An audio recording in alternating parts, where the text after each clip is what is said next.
जय हिंद, वंदे मातरम। स्वागत है आप सभी का आपके अपने यूट्यूब चैनल जीके जीएस के भंडारा पर। प्यारे साथियों, अगर आप रेलवे के किसी भी एग्जाम की तैयारी कर रहे हो और रेलवे के हर एक एग्जाम में साइंस जरूर पूछे जाते हो और साइंस पर अगर आपने पकड़ बना ली तो समझ लीजिएगा कि रेल में आपका एग्जाम निकल गया है। तो आज का अपना प्रैक्टिस सेट नंबर है रेलवे सामान्य विज्ञान का 57 नंबर का, और इससे पहले 56 सेट अपलोड कर चुका हूँ। तो वो अभी तक आप लोगों ने नहीं देखे हैं तो सारे सेट आपको वीडियो के प्लेलिस्ट में मिल जाएंगे, तो वहां से जाकर के आप लोग देख लीजिएगा। अगर आपको ये वीडियो पसंद आती है तो वीडियो को आप एक बार लाइक कर देना, और चैनल को अभी तक आप लोगों ने सब्सक्राइब नहीं कर रखा होगा तो चैनल को आप लोग जरूर सब्सक्राइब कर लीजिएगा। तो चलिए फिर शुरू करते हैं। तो पहला प्रश्न आ जाता है कि मछलियों से संबंधित अध्ययन कहलाता है, तो क्या कहलाता है? तो मछलियों से संबंधित अध्ययन ये इक्तियोलॉजी कहलाता है। एक का सी ऑप्शन करेक्ट आंसर है, हो जाएगा। दूसरा प्रश्न आ जाता है कि मधुमक्खियों का पालन कहलाता है, तो क्या कहलाता है? तो मधुमक्खियों का जो पालन है ये एपीकल्चर कहलाता है। दो का ए ऑप्शन करेक्ट आंसर हो जाएगा। तीसरा प्रश्न आ जाता है कि एडवर्ड जेनर निम्नलिखित में से किस रोग से जुड़े हैं? तो कौन से रोग से जुड़े हुए हैं ये एडवर्ड जेनर? तो एडवर्ड जेनर ये चेचक रोग से जुड़े हुए हैं। तीन का सी ऑप्शन देने वाले सभी लोगों का राइट आंसर है, हो जाएगा। सातवां प्रश्न है कि निम्नलिखित में से वह वैज्ञानिक कौन है जिसने पहली बार रुधिर परिसंचरण की व्याख्या की थी? तो वो कौन से वैज्ञानिक हैं? तो वो वैज्ञानिक है विलियम हार्वे। चार का बी ऑप्शन राइट आंसर हो जाएगा। पांचवा प्रश्न है आपके सामने कि हृदय का पहला प्रतिस्थापन किसके द्वारा किया गया था? तो किसके द्वारा हुआ था? तो हृदय का पहला प्रतिस्थापन ये डॉक्टर क्रिश्चियन वर्नार्ड ने किया था। डी ऑप्शन राइट आंसर हो जाएगा पांच का। छठवां प्रश्न है आपके सामने कि डीएनए की संरचना को सबसे पहले किसने रेखांकित किया? किसने किया? तो ये वाटसन बक्रिक ने किया है। छह का सी ऑप्शन करेक्ट आंसर है, हो जाएगा। सातवां प्रश्न है आपके आपके सामने कि विकास का सिद्धांत किसके द्वारा प्रतिपादित किया गया था? तो ये किसके द्वारा किया गया था? विकास का सिद्धांत ये डार्विन के द्वारा प्रतिपादित किया गया था। सात का डी ऑप्शन राइट आंसर हो जाएगा। अगला प्रश्न है प्रश्न संख्या 8 है आपके सामने, किसके द्वारा आनुवांशिकता के विज्ञान को आनुवांशिकी कहा जा गया? तो ये किसके द्वारा कहा गया? तो ये वाटसन के द्वारा कहा गया है। 8 का डी ऑप्शन राइट आंसर है, हो जाएगा। नौवां प्रश्न है आपके सामने कि आधुनिक एंटीसेप्टिक सर्जरी का जनक कौन है? कौन है? तो आधुनिक एंटीसेप्टिक सर्जरी का जो जनक है वो लिस्टर है। 9 का ए ऑप्शन राइट आंसर हो जाएगा। 10वां प्रश्न है कि नेचुरल सिलेक्शन का सिद्धांत किसने बनाया? तो ये किसने बनाया?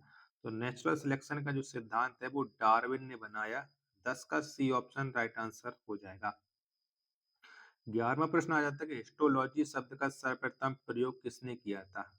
तो किसने किया था? तो हिस्टोलॉजी शब्द का सर्वप्रथम प्रयोग ये मेयर ने किया। 11 का ए ऑप्शन राइट आंसर हो जाएगा। 12वां प्रश्न हो जाता है कि मनुष्य की त्वचा सबसे मोटी होती है, तो कहाँ की त्वचा है वो सबसे मोटी होती है? 12 का आंसर आपको बताना है। चलिएगा 12 के आंसर ऑप्शन में आपको दिखा देता हूँ जिससे आप स्पष्ट रूप से ये क्लियर कर पाओ। तो तलवे की जो त्वचा होती है वो सबसे मोटी होती है। 12 का बी ऑप्शन राइट आंसर है, हो जाएगा। 13वां प्रश्न आ जाता है कि सर्वप्रथम प्रयोगशाला में जीन का संश्लेषण करने वाले वैज्ञानिक हैं। तो प्रयोगशाला में जीन का जो सबसे पहले प्रयोग किया था वो प्रयोग किया था खुराना ने, यानी हरगोविंद खुराना ने। 13 का डी ऑप्शन राइट आंसर हो जाएगा। 57वां प्रश्न आ जाता है कि प्रयोगशाला में सर्वप्रथम डीएनए का संश्लेषण किया था, तो किसने किया था? तो डीएनए का जो संश्लेषण किया था वो खुराना ने किया था। 14 का बी ऑप्शन राइट आंसर हो जाएगा। 15वां प्रश्न है कि डीएनए का डबल हेलिक्स मॉडल किसने दिया? तो ये किसने दिया था? तो डीएनए का डबल हेलिक्स जो मॉडल है ये दिया था वाटसन बक्रिक ने। 15 का सी ऑप्शन राइट आंसर हो जाएगा। 16वां प्रश्न आ जाता है कि मनुष्य में द्विगुणित क्रोमोसोम की संख्या होती है, तो कितनी होती है ये आपको बताना है। तो ये होती है 23। ए ऑप्शन करेक्ट आंसर हो जाएगा। 27वां प्रश्न है कि मानव में गुणसूत्रों की कुल संख्या होती है, तो कितनी होती है? तो मानव में गुणसूत्रों की जो कुल संख्या है वो 46 होती है। 17 का ए ऑप्शन राइट आंसर हो जाएगा। 18वां प्रश्न है कि बच्चों के लिंग निर्धारित के लिए उत्तरदायी क्रोमोसोम होता है, तो किसका होता है? तो इसके लिए होता है पिता का। 18 का ए ऑप्शन राइट आंसर हो जाएगा। 19वां प्रश्न है कि निम्न में से कौन सा मनुष्य में अवशेषी अंग नहीं है? तो कौन सा नहीं है? तो मनुष्य में जो अवशेषी अंग नहीं है वो सामने वाले चपटे दांत नहीं है। 19 का सी ऑप्शन राइट आंसर हो जाएगा। 20वां प्रश्न है केचुए में कितनी आंखें होती हैं? बताओ कितनी आंखें होती हैं? तो केचुए में कोई भी आंख नहीं होती है। 20 का डी ऑप्शन राइट आंसर हो जाएगा। 21वां प्रश्न है आपके सामने कि बिच्छू का विष कहाँ पर होता है? तो बिच्छू का जो विष है वो डंक में होता है। 21 का डी ऑप्शन राइट आंसर हो जाएगा।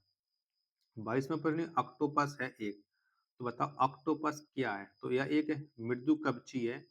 22 का डी ऑप्शन राइट आंसर हो जाएगा। 23वां प्रश्न आ जाता है कि निम्न में से कौन सा एक मीन है? तो बताओ कौन है? तो इनमें से जो मीन है वो फ्लाइंग फिश है। 23 का सी ऑप्शन राइट आंसर हो जाएगा। 24वां प्रश्न कि संसार में किसकी जीव संख्या सर्वाधिक है? तो बताओ किसकी है? 24 का आंसर आपको देना है। तो फटाफट से आप लोग है यार वीडियो को लाइक तो कर ही दिया करो। लाइक करने में आपका क्या जाता है?